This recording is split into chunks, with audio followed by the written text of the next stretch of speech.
The modern designs of pottery in Egypt makes us impressed with the progress the Egyptian has made throughout their 7,000 years of civilization. They have totally mastered this magnificent art, producing pottery of various designs and colors, which makes Egypt really unmatched in the whole world today in producing pottery.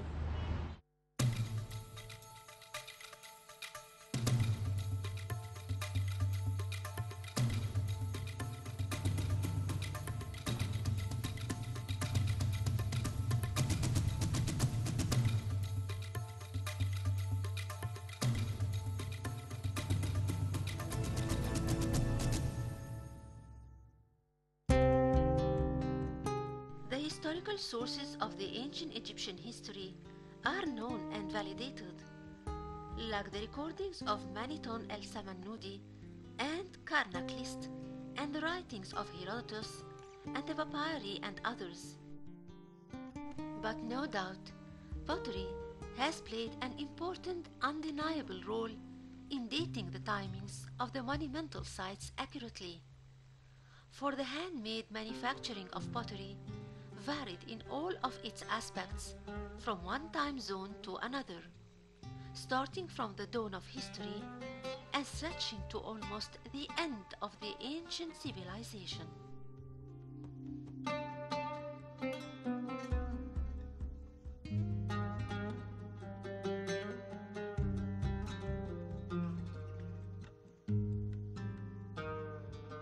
It's quite interesting to know that the pot shreds remaining from the pharaonic times kept existing side by side to the other eras that followed, like the Islamic period and its monuments. The Nile, stretching 6,671 kilometers in the African lands ending in Egypt, was a prime cause of the civilization of the mother country of all civilizations. With the Nile came the flood annually to submerge the cultivated lands with a black silt. The Egyptians knew the true values of their black treasure, for it was the natural fertilizer of their green land, so precious that god Osiris, being the god of cultivation, besides being the god of the dead, was represented sometimes in green or black color. But that was not the only function of the silt. In fact, it served an equally important purpose. A purpose that was a mark of history itself.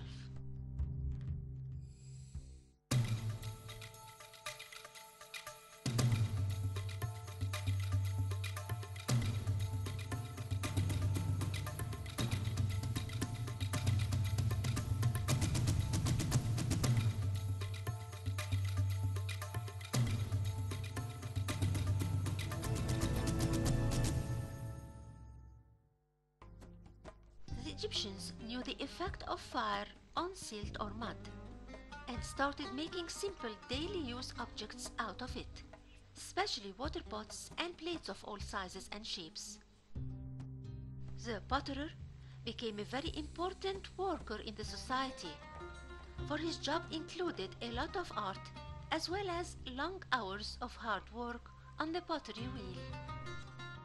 We can only imagine the hard work of someone on whom the whole village depended to supply each house with its kitchen tools, in addition to the huge temples and governmental official uses. Even after the pottery was broken, the people never threw it away. They gathered it in a public place to be used by students who learned to write and draw. So pottery served as a writing material for youngsters and some adults too. Today, we'll never find a monumental site without finding hills of pot shreds beside it or even inside it. For example, the Ramesseum.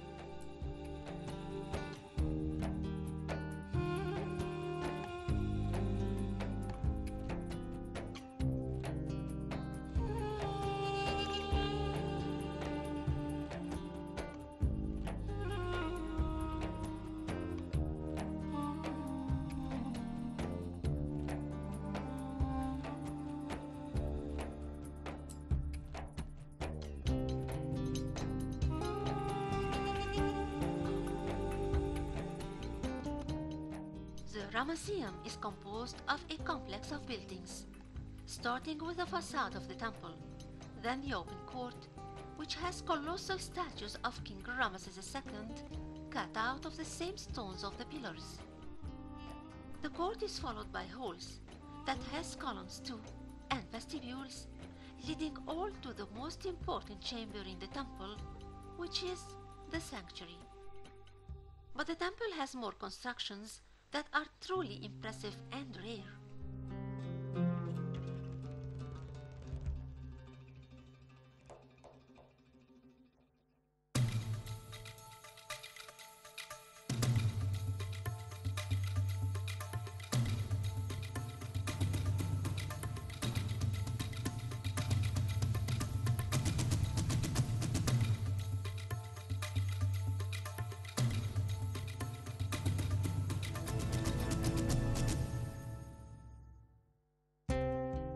At the rear part of the Ramesseum temple, there is a controversial collection of buildings that were built of mud bricks and still exists in a very good condition till today.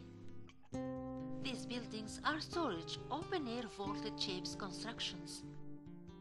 They are divided into sections. Each is few meters long with high ceilings. It's believed that they were used to store food supplies and beverages used in the services of the temple, like water, beer, and wine. This was not a mere assumption, but evidences were found to assure them. Thousands of jars, either broken or in perfect condition, were found right here. Each jar had a lid, and on the lid the name of King Ramesses was written, and the contents of that jar. They were all made of pottery.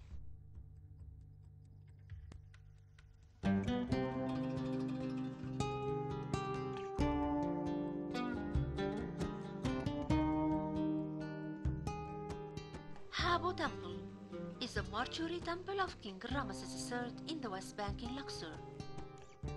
The temple is unusual in all aspects, for it was built to take the shape of the fortress in the eastern parts of the Egyptian Empire.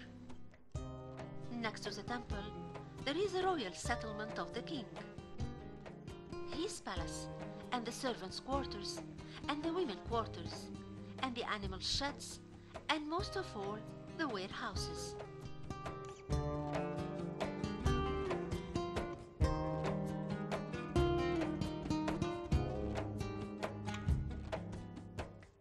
The settlement was built of mud bricks, which is another use of the black silt.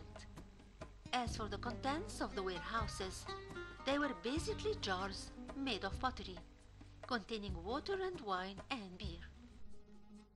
The ground outside the temple is full of pot shreds, remaining there for 3,500 years.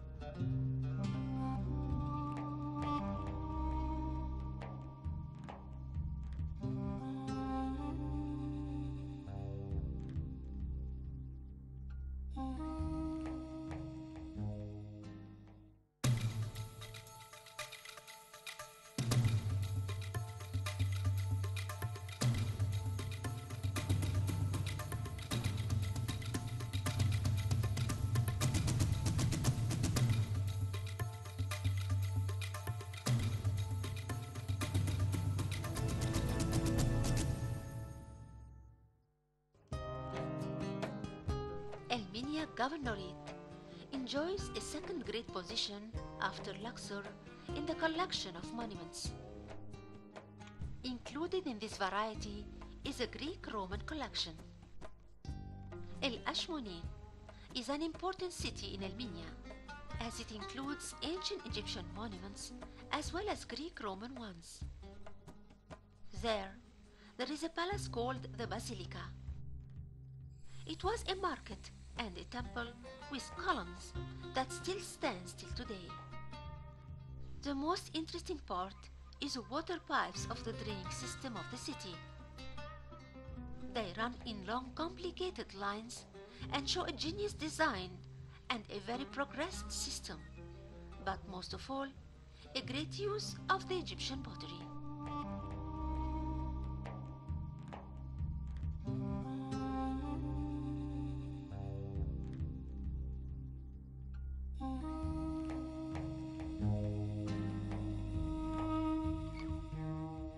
El-Kom El-Ahmar is another site in El-Minya Governorate that's full of monumental pot shreds. In fact, its very name is all the needed proof of that, as the word Kom means hill and the word Ahmar means red. So together it's the Red Hill, referring of course to the heaps of red broken pottery that are scattered all around this monumental area that used to be the capital of the 16th nome of Egypt, which symbol was the ibex.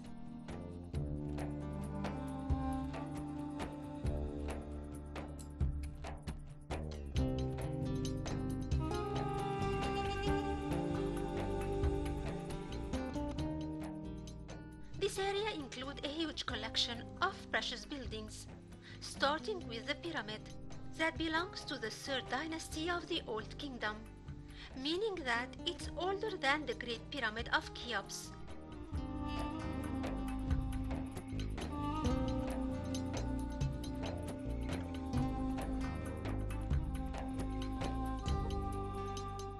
People used to come here and throw away their broken pottery to be used by the pupils and students who learn how to write and draw in the ancient times.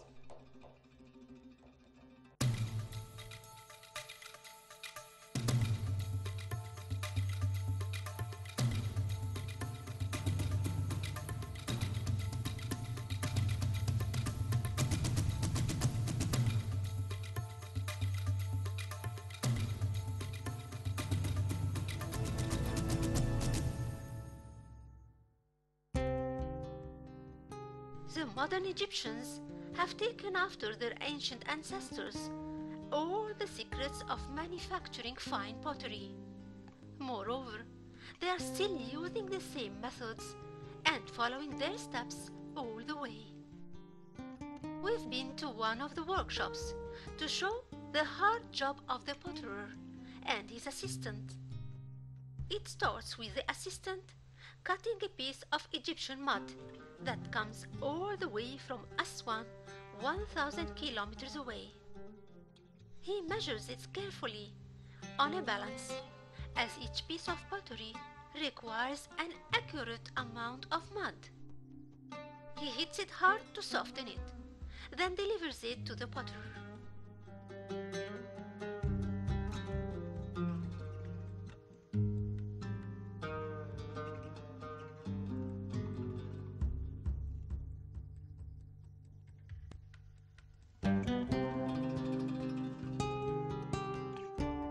The potterer picks up the piece, and after adjusting the wheel space, he puts it over the base and immediately starts shaping it.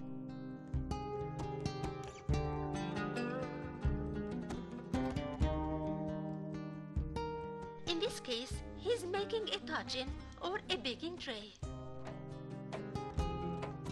Simultaneously, he's turning the wheel with his leg, so his hands and legs are moving together in a very calculated, unmistaken, expert way.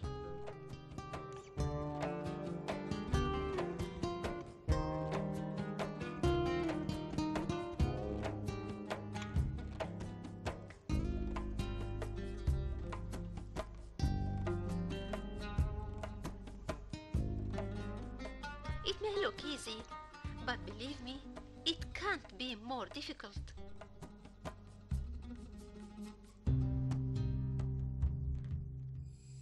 The worker returns to take the product and put it carefully on a certain shelf previously prepared for these trays.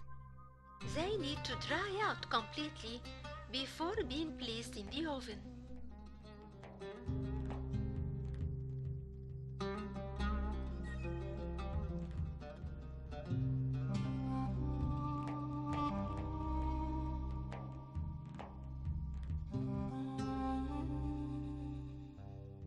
earlier, he has made jars and mugs and decorated tagines. In the past, the oven used to be made manually, and wood was its fuel. But since the number of these workshops increased, they started to threat the environment of the city. So the government stopped all these ovens from working and made the owners replace them with clean electrical ones.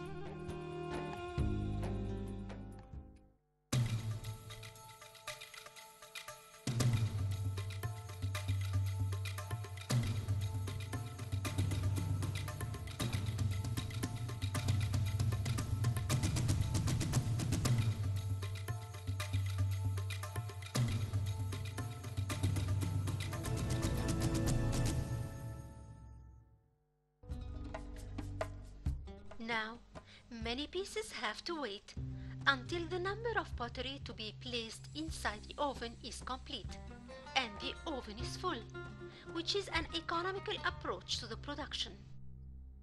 Now that the pottery is burnt in the oven for long hours, they are ready to the next stage, which is coloring. Coloring is done in various ways and styles, depending on the outcome that's ordered. Some of the products are ordered to be colored in more than one color, while others had to be plain and had only one color. Most of the modern styles come in colorful colors, especially the dinner sets of the newly brides.